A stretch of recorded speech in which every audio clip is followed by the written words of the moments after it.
Acho que é notável para grande parte do público que o YouTube é uma plataforma diversificada e o quanto ele ajudou criadores independentes a divulgarem seus trabalhos. Nesse site, encontramos várias obras e conteúdos, sejam eles muito bons ou horríveis, que te fazem ter vontade de enfiar uma caneta nos olhos. E bem, para estrear esse canal, eu decidi começar com uma polêmica, o que deve ser visível no título bem clickbait do vídeo: o pior análogo horror do YouTube. Claro, eu estou exagerando. Ainda temos outros piores, mas essa coisa seria um grande concorrente ao título. Aviso: se você for um grande fã da obra, eu recomendo que vá para a parte em que eu abordo esse assunto de forma mais séria. Depois eu deixo a minutagem na edição do vídeo. Sem mais enrolação, prazer, Zaskia. Os paros íntimos da sua paresia do sono e essa é a estreia do quadro Opinião Sincera. Acima de tudo, você sabe o que é um análogo horror? Se caiu de paraquedas aqui, eu te faço um resumo. Análogo horror é um subgênero do terror, normalmente é uma obra audiovisual que monta uma estética semelhante às mídias analógicas, como as fitas VHS, televisões vintage e por aí vai. Sabe aquela estética de found footage usada no filme A Bruxa de Blair? É isso aí. Porém, os análogo horror são divididos como seriado e majoritariamente são postados no YouTube ou outras redes sociais. Entendeu? Eu não vou explicar de novo. Seguindo. Em minha caminhada pela internet, deparei-me com um vídeo. Esse aqui. Chama-se Rostos. E o nome do canal é Terror Urbano. Ou Urban Spook para os mais íntimos. E o seu criador é um problemático que não aceita críticas ao seu trabalho e pensa que sabe que é terror. Quer dizer, um artista que ficou conhecido graças ao seu canal no YouTube. Também por ser uma pessoa insuportável de se conversar, onde conta a história de alguém que encontrou fitas sobre vários assassinatos cometidos por alguém chamado de pintor.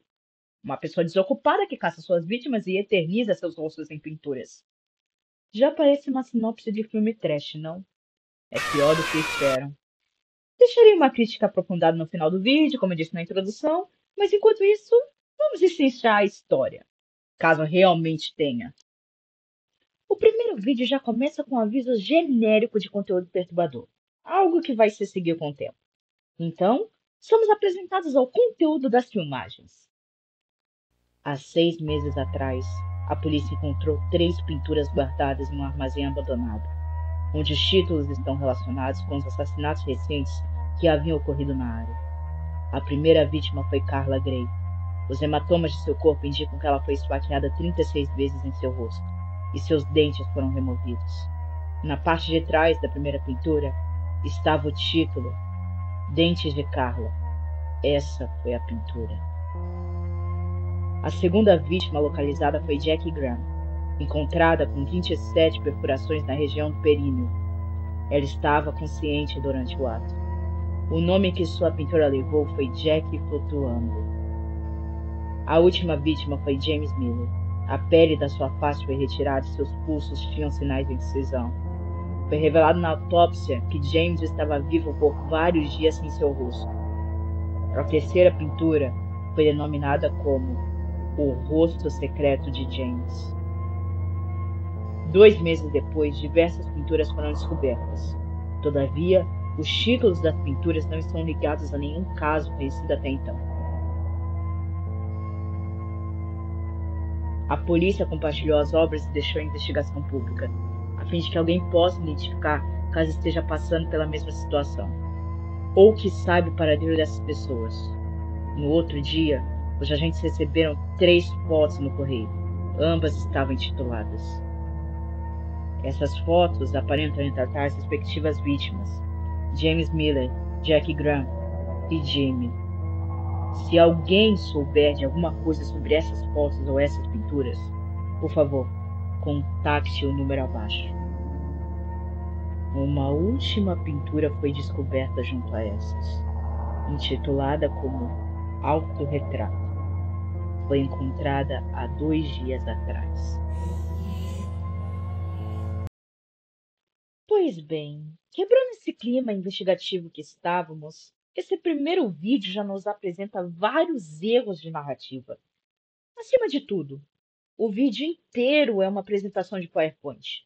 O autor não denomina a escrita. Isso fica claro porque o seu roteiro é focado no choque e na descrição dos assassinatos, ao invés do mistério em si. Não há um artifício que o faça ficar imerso na trama. O que prende a atenção a esse vídeo é o quão repugnante o tal assassino é e as pinturas, que são relativamente decentes.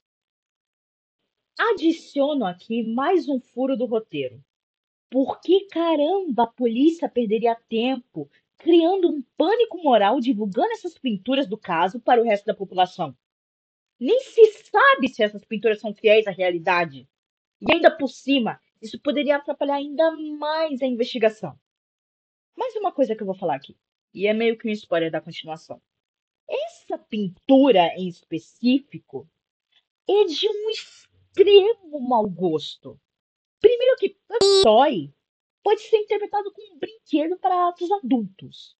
E esse corpo é de uma criança. Me explica como que isso pode ser justificado com ai, é uma obra de roupa para pessoas maduras. Nem o próprio autor teve maturidade o suficiente para escrever. A série, pelo menos na visão do primeiro vídeo, parece que irá sustentar nessas pinturas e no texto descritivo. Sendo honesto com vocês, se eu fosse querer ver alguma arte perturbadora, eu iria olhar o celular do meu tio. O que é isso aí? Mulher gostosa e pelada. Bom, e os outros vídeos? Eu não vou perder meu tempo e nem o de vocês de fazer uma narração completa para eles. Bora relaxar. São iguais ao primeiro. Eles só adicionam muito mais coisas e muito mais mortes e muito mais detalhes para o que está acontecendo. Mas vamos dar uma passada rápida na história, porque já que estamos aqui, né? Bora! Há 4 semanas atrás, Bill Collins e a sua família desapareceram. O Collins era um policial. Foi ele que encontrou o autorretrato do assassino na sua casa. Sabe-se lá como foi parar ali. Pelo visto, vai ser importante lembrar dessa informação. Com isso, a polícia buscou pistas na casa dele e encontrou a filha do casal, uma bebê de 2 meses pendurada pelo. Agora um comentário para o autor. Você realmente acha que isso é o ápice do horror? Ou você só queria chamar atenção para os seus quadros? Você sente medo com isso ou só põe na série as coisas mais exageradas por achar genial ou engraçado? Eu tenho um probleminha. Ah, o carro da família foi encontrado no mar 12 dias depois do ocorrido, com uma pintura dentro dele. Obviamente foi deixada pelo assassino, porque os corpos não estavam ali. Mas a pintura? Eu me recuso a mostrá-la aqui, devido ao contexto em que está inserida. Uma síntese. Tem relação com o que aconteceu com a bebê. Nojenta. De certo ponto, Dark Curvan Souls continua a história do outro vídeo. Alguns dos corpos das vítimas representadas no primeiro vídeo foram encontrados no farol, que estava a poucos quilômetros do carro da família. Enfim, tem uma coisa que eu achei bem curiosa. Os agentes encontraram um barril com os restos da família daquele bebê, menos do policial. Como o próprio autor disse no Reddit, ele se inspira em filmes de terror para fazer essas coisas. Não duvido que ele tenha se inspirado naquele filme criminoso que fez sucesso no TikTok para gente curiosa querer assistir. E não, não vou falar o nome dessa coisa que insiste em ser chamada de filme de terror. Talvez eu até faça um vídeo criticando, quem sabe? Se lembra do que eu falei do Corey? Enfim, ele e a sua irmã gêmea, Margaret, foram encontrados em uma fábrica de papel abandonada há 5 dias depois do desaparecimento. Os gêmeos tiveram seus corpos descolados e colados juntos. Eu não vou descrever como isso aconteceu, eu só vou deixar a imagem aí. O vídeo conta como Corey foi perseguido pelo assassino e tudo mais. Resumo. Não havia nenhum adulto junto com as crianças e a irmã dele também não estava lá, ela vai aparecer um pouquinho depois. E ele foi desafiado a entrar em uma casa abandonada e ficar por lá por 1 hora. Claro que não deu certo. O menino ficou por lá por 4 minutos e depois saiu com o braço todo machucado. A polícia encontrou, ao investigar a cabana, um armário conectado ao espaço de resfriamento nas paredes onde estava a câmera do Corey. Por isso, o título da fita é nas paredes. Na câmera, havia algumas imagens. Dentre elas, o rosto do assassino. O coitado do menino foi seguido até sua casa. E quando ele chegou lá, o assassino pegou ele e a irmã. E é assim que acaba essa fita. Dado o tempo, o departamento de polícia já deveria ter começado a se aprofundar nos casos. Ainda mais que eles estão tendo a ajuda do investigador Sean Kane. Seria melhor se eles tivessem começado antes, né? Enfim. O caso que estava sendo investigado era o do Tom Harris. Foi descoberto que o assassino subiu a porra do tubo de drenagem para chegar até o homem que estava no quinto andar do prédio. Fique com isso na mente de vocês, tá bom? Na autópsia foi demonstrado que o Harris morreu por asfixia, devido à cera que cobria seu corpo, e junto dela foi encontrado um braço aleatório. Puta que pariu, moleque. Que piada horrível, cara. Tá bom. O investigador Kane também desapareceu depois desse caso. E a polícia foi para a casa dele porque os vizinhos ficaram escutando o cachorro latir por 9 horas. Eu repito, deixaram um cachorro latir por 9 horas e ninguém reclamou antes. O pior de tudo é pensar que, tipo, talvez até a polícia tenha sido acionada antes, mas eles demoraram 9 horas para chegar no lugar. Aviso a vocês que vai ficar pior. O assassino machucou a cachorrinha, infelizmente. E eu não sei se isso torna as coisas menos piores, mas o animalzinho ainda estava vivo quando a polícia o encontrou. Tadinho. Nesse vídeo, a gente é apresentado a uma pista feita pelo investigador antes dele bater as botas. O número 2, que ele escreveu com o próprio sonho. O que indica é que há mais uma pessoa trabalhando com o assassino. Na verdade, não é que indica, isso é bem visível. As pinturas que são mostradas nesse vídeo deixam isso muito explícito. Mas eu já dou um aviso: isso não vai fazer sentido nenhum. Voltando a tal história, o quinto vídeo apresenta uma das peças principais para descobrir a identidade deles: a jovem Tina.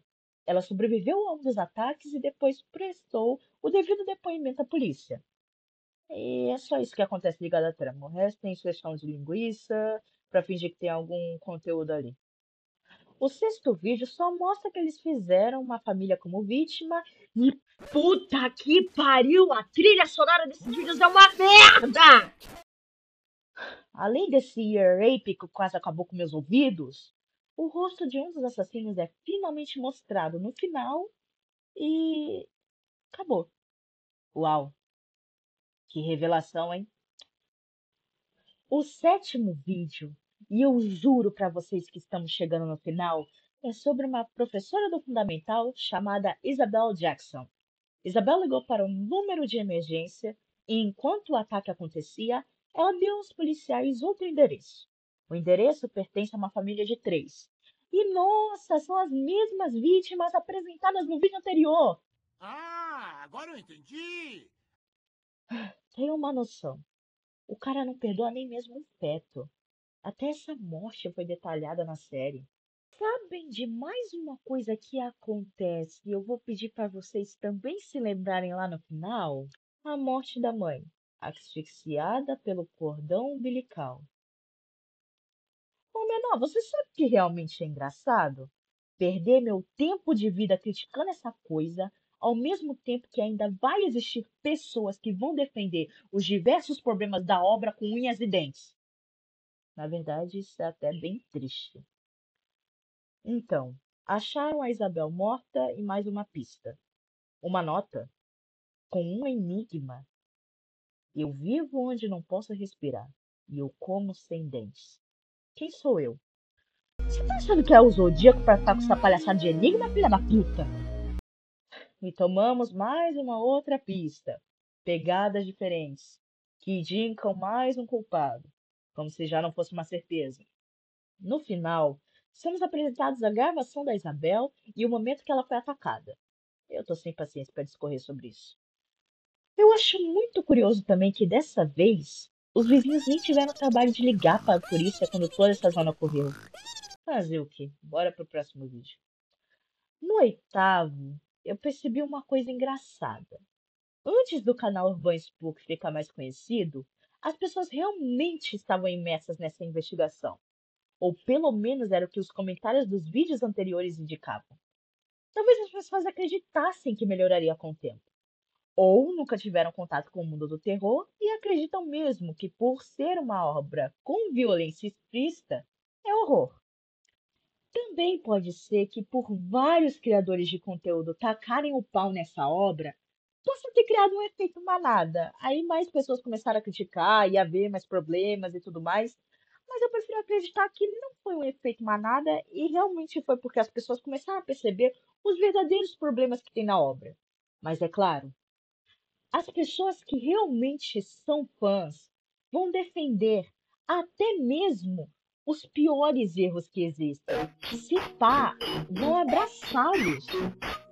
E assim, eu não vejo problema gostar de algo ruim. É até normal, é comum de acontecer. Tem coisas ruins que eu gosto e beleza. O problema é gostar de algo problemático. E se pá, chega a ser criminoso. É muito ruim, mas incesto é de fuder! O Dr. Fred é apresentado nesse episódio. O cara já morreu, assim como todo mundo nessa série. Mas eu achei curioso o fato dele roubar medicinas do seu trabalho. Acredito que daria para trabalhar com a hipótese de que ele oferecia esses remédios aos dois assassinos e como esse esquema era montado. Todavia, isso não é levado para frente e voltamos para as mortes detalhadas e por quê, cara? Por que esse mesmo artifício? Logo quando eu acho que vai ter história boa. Se já não bastasse as anteriores, os dois assassinos fizeram uma brincadeirinha envolvendo o gatinho. O nome da pintura é Pocket Puss. Eu quero muito acreditar que não tem um trocadilho de duplo sentido nessa parte. Eu quero muito. É difícil. Continuando de onde eu parei, finalmente os vizinhos aparecem para falar que tinha um cachorro latindo pela terceira vez na casa de alguém na noite anterior. E encontraram o corpo de alguém lá. O cara foi esfaqueado 487 vezes. Por quê? Porque alguém rebolou o cu no teclado e esperou sair algum número aleatório. Sabe de uma coisa? A primeira vez que eu vi essa série, eu pensava que o conteúdo ficasse restringido ao gore e à violência extrema.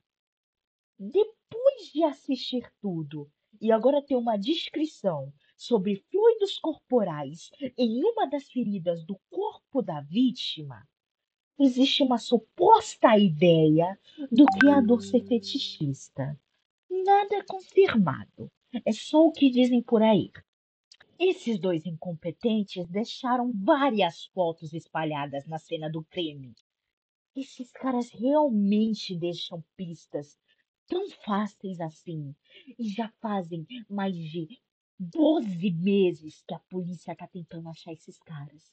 Contando aqui, foram mais de 12 meses de investigação, de pessoas morrendo, para os caras deixarem fluido, deixarem DNA de graça, deixarem fotos deles. Ai, cara, eu já tô ficando com ódio. Fica pior, fica muito pior. Porque em uma das casas das vítimas encontraram gravações dos assassinos. Os caras são os piores criminosos da história da América. E as filmagens só demonstram o quão patéticos eles são. Eu espero que o último episódio se trate de um drama no tribunal. Sem gore, sem gritos, só uma grande explicação do que essa série é. Por fim, temos o último vídeo postado até o momento, visto que a série está prevista para ter uma última fita esse ano. O conteúdo desta mostra o lugar em que os assassinos ficaram, que deve ser uma projeção do quarto do artista. Digo, deve ter um cheiro podre para combinar com as almas deles. Depois de mais imagens e cenas fetichizadas, os policiais decidiram ir para a casa da Tina. Sim, aquela Tina que sobreviveu ao ataque. E sim, os policiais não estavam escutando ela antes. Nenhum, absolutamente nenhum ser humano pensou que ela ainda corria perigo, né? Misericórdia. Somos apresentados ao único personagem que presta nessa série. E nem mesmo o protagonismo ele tem. É somente porque ele fez o que qualquer ser humano racional faria. O oficial Nathan Cole. Cole chegou na casa de Tina e se deparou com uma cena bizarra. Pela primeira vez, alguém ficou frente a frente com aqueles dois, que haviam capturado a moça. O oficial não hesitou. Ele matou um deles e prendeu a outra. Achei engraçado. Os mesmos leques que subiram em tubos de drenagem e tocaram terror na cidade foram facilmente contidos por um cara só com uma arma. Ademais, para fazer jus a essa obra, pelo menos alguma vez, eu não revelei muito daquela pintura, aquele autorretrato de quem se tratava, de quem era a pessoa em si. Porque um dos, entre aspas, plots era de que esta figura vermelha era uma mulher. Sim, um dos assassinos era uma mulher. Mas eu considero que este não era um plot proposital. Porque a maior reviravolta seria que o outro assassino era o oficial Bill Collins, do primeiro vídeo. Tanto que eu até comentei com vocês que não haviam encontrado o corpo dele ali. Ou pelo menos não citaram de que o corpo do Collins estava ali. Porém, não tem explicação alguma do porquê o Bill fez isso com a própria família. Isso nem se encaixa na ordem cronológica dos desaparecimentos e da investigação em si. Eu até tentei formular uma linha do tempo e falhei miseravelmente, porque não tem como entender quando os acontecimentos se passam. O cara jogou números aleatórios e foi escrevendo por cima. A linha do tempo que eu mais achei coesa foi de que a primeira fita fosse uma das mais recentes na ordem cronológica, visto que as pinturas foram encontradas após os desaparecimentos e a investigação. Todavia, nem assim seria correto, porque teríamos uma quebra de tempo imensa. O que também cogitei foi de que as fitas estão se tratando de um futuro não tão distante do que estava acontecendo. Pelo menos não no presente em que o protagonista encontrou essas fitas, que também é algo que não dá para entender quando que foi exatamente. E essa minha teoria também cai por terra pelo fato de que as pessoas, pelo menos as pessoas ou a pessoa que está fazendo essas fitas, está colocando um número de telefone no final, o que indicaria que as fitas estão sendo gravadas durante a investigação. De coração mesmo. Que série mal organizada. Talvez todos esses erros que eu esteja apontando aqui serão corrigidos no episódio final. Só que eu não estou muito animada de trazer esta série mais uma vez para o canal. E eu espero mesmo que este vídeo seja o ponto final da minha crítica a Urban Spook. Bom, eu reservei esse espaço aqui para a seriedade. Afinal, o terror é um dos meus gêneros favoritos e eu trabalho com ele. Também prefiro abster-me de comentários pessoais sobre uma obra e usar de uma crítica mais aprofundada. Porém, este caso foi necessário. O pessoal do autor foi misturado à obra, ainda que indiretamente. Para que fique mais claro, vi-me na obrigação de ir atrás de estudos que exemplifiquem o que irei abordar com muito mais coesão. Analisando todo o conjunto de The Painter, a infame obra audiovisual postada pelo canal Urban Spook, uma coisa é perceptível. Essa obra não é para todos. Isso não significa que ela seja para um público maduro. Pelo contrário, o que enxergamos no cenário atual são pré-adolescentes e adolescentes que mais consomem esse tipo de conteúdo, seja pela disposição de tempo ou a própria curiosidade. Não estou dizendo que esta é uma obra para esses grupos, e sim o fato deste conteúdo, por ser uma obra rasa e gráfica, Com uma escrita expositiva, curta, direta e com imagens chamativas, é facilmente consumida por estes. Como cita Natália Dalla Corte Cantarelli em seu artigo sobre o interesse dos adolescentes no cinema do horror, pode-se pensar que a escolha pelas imagens de horror se dê justamente por guardar algo do traumático.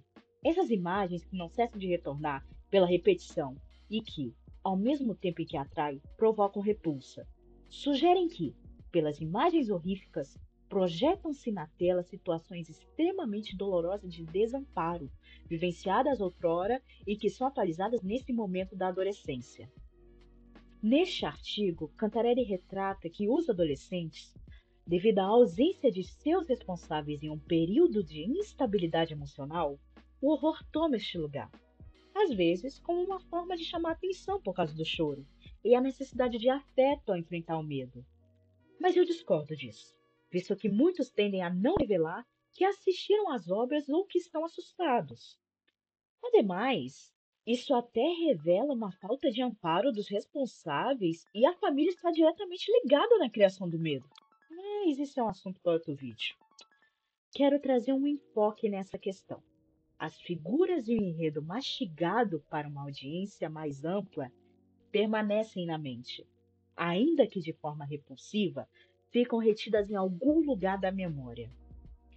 E isso é algo preocupante quando consumido em excesso por jovens, visto que o cérebro humano tende a buscar uma forma de neutralizar ou se acomodar ao sentimento negativo.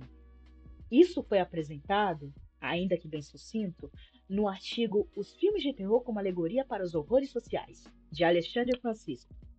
Esses horrores sociais vão além da interpretação literal da história a ser contada, e sim uma metáfora para o pânico que tal sociedade apresenta a determinado período que esteja passando, ou uma experiência individual.